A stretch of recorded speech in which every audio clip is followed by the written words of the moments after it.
لا يكلف الله نفسا إلا وسعها لها ما كسبت وعليها ما اكتسبت ربنا لا تؤاخذنا إن نسينا أو أخطأنا ربنا ولا تحمل علينا إصرا كما حملته على الذين من قبلنا ربنا ولا تحملنا ما لا طاقة لنا به واعف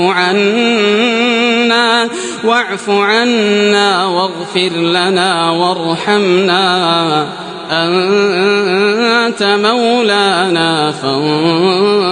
فانصرنا على القوم الكافرين.